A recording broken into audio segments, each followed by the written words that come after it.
que é a blasfêmia contra o Espírito Santo? É possível cometer este pecado hoje em dia?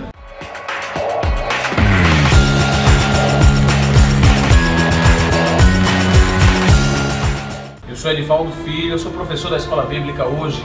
Eu sou Bruno César, também sou professor da Escola Bíblica Hoje. Pecado muito comentado, que muita gente pergunta e que muita gente discute sobre, blasfêmia contra o Espírito Santo. E aí? E o pessoal fica um pouco na dúvida, será que eu cometi esse pecado? E também pergunta o que é essa blasfêmia contra o Espírito Santo. Há pelo menos 4 pontos de vista sobre o que seria a blasfêmia contra o Espírito Santo. Vamos lá. O primeiro é de que seria um pecado que foi cometido apenas naquela ocasião, com Jesus presente ali, especificamente pelos fariseus. O segundo é que seria a rejeição do Evangelho até a hora da morte, que caracterizaria uma blasfêmia contra o Espírito Santo. O terceiro é que seria a apostasia. E aí quem pensa assim entende que alguém que realmente conheceu o Evangelho e apostatou estaria cometendo a blasfêmia contra o Espírito Santo. E o quarto ponto de vista é que a blasfêmia contra o Espírito Santo seria uma associação consciente da obra de Deus, da obra do Espírito Santo em Cristo, associando ela ao diabo. Então esses são os 4 pontos de vista que as pessoas, os teólogos, os pensadores cristãos entendem sobre a blasfêmia contra o Espírito Santo. Porém, independente desses 4 pontos de vista, passa a ser realmente um texto e um assunto muito difícil, de uma compreensão muito difícil e que precisa ser avaliado com um pouco mais de cuidado. Pois é, eu entendo que para a gente chegar a uma posição, a gente precisa entender, primeiramente, o contexto da passagem, o que se passava ali, porque há um ditado que diz que o texto é rei e o contexto é Deus, né? Não o Deus da Bíblia, mas é quem vai determinar o sentido da coisa, da história, do texto, enfim. E, além disso, nós temos já 2000 anos de cristianismo e muito já foi meditado a esse respeito. Chegamos a 4 posições. Então a gente precisa saber o que levou cada um desses grupos ou desses cristãos a chegar a essas conclusões. Isso com certeza lança luz na nossa cabeça. A Bíblia tem passagens realmente que são muito difíceis, o que não deve nos desestimular o estudo. Pelo contrário, se é difícil, a gente tem que vencer essa barreira. Isso é possível fazer isso com meditação, com oração e com muito estudo.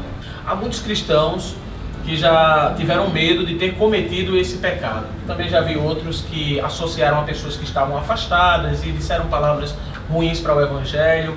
Há alguns que associam também que pessoas que abandonaram o Evangelho, se tornaram militantes contra o Evangelho, estariam cometendo esse pecado. Mas eu sempre entro, como o Bruno explicou agora, é um caminho e é uma interpretação muito difícil, Bruno, assim, de cravar, de bater o martelo e dizer, olha, essa pessoa cometeu a blasfêmia contra o Espírito Santo.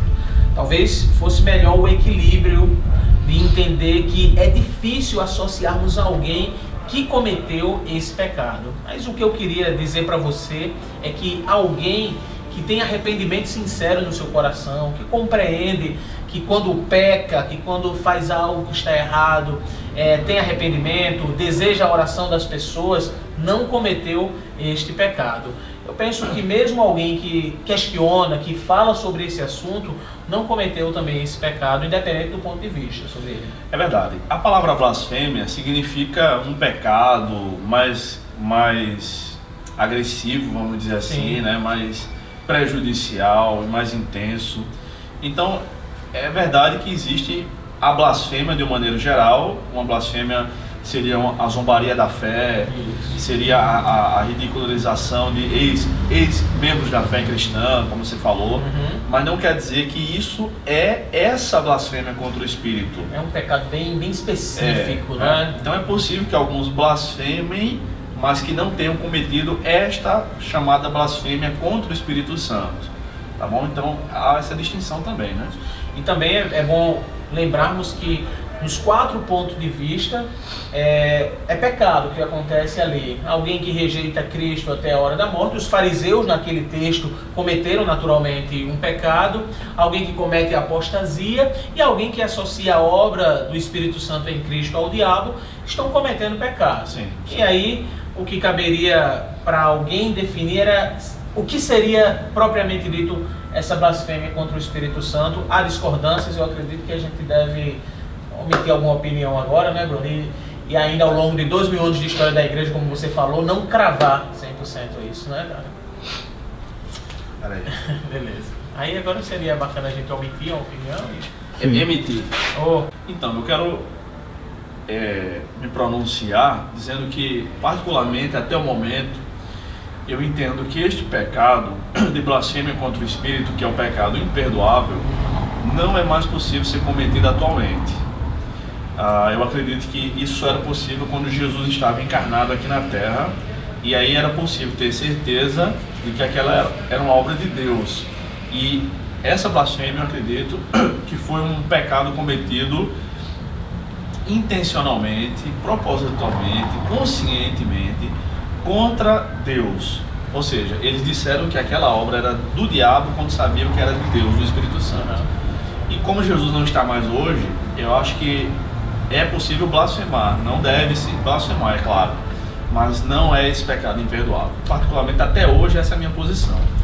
Continuo com, claro, vendo nos 4 pontos de vista que existe uma certa coerência em todos eles, sabe? Eu tenho entendido essa associação de que esse pecado imperdoável, ele é também essa associação da obra do Espírito Santo em Cristo e associando isso ao diabo.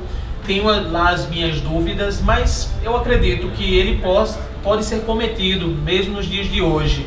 Porém, eu entendo de que é muito difícil para alguém associar e dizer dizer assim, aquela pessoa está cometendo a blasfêmia contra o Espírito Santo, aquela pessoa cometeu um pecado imperdoável. Isso só se tornaria um pouco incoerente dizer isso, beleza? Bem, este é um dos assuntos difíceis e que da palavra de Deus, e que a gente precisa de humildade para chegar a uma conclusão. Então eu recomendo que você continue estudando a palavra de Deus e continue firme nesse propósito. Não desanime, mesmo que você não tenha uma opinião agora, peça a Deus mais iluminação na sua mente e não precise se posicionar agora. Continue estudando. Alguns assuntos bíblicos, particularmente, eu tenho lido, pesquisado e meditado durante 10 ou 15 anos para ter me posicionado. Então eu recomendo que você siga por essa trilha aí. Esse foi mais um vídeo do canal EBH. Quero pedir a você que possa ativar as notificações, curtir, compartilhar no Facebook, seguir a gente lá no Instagram, tá bom? E espero que tenha te abençoado e faz com que chegue ao maior número de pessoas possíveis. Deus te abençoe.